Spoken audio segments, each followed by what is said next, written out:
Anem a l'ermita del cavall florit. On està l'ermita? No sabeu la història del cavall florit? Doncs ara us la contarem.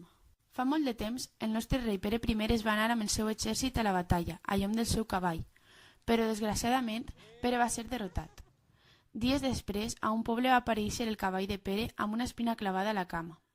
Però no es tractava d'una espina normal i corrent. D'eixa espina eixia una flor, motiu per el qual van deixar lliure el cavall, qui va arribar fins a una ermita, on es va trobar amb l'ermitany que habitava. L'ermitany el va cuidar, li donà menjar i curar les seues ferides. Des de llavors, el cavall es va quedar a viure amb l'ermitany i la gent començà a anar per veure el cavall.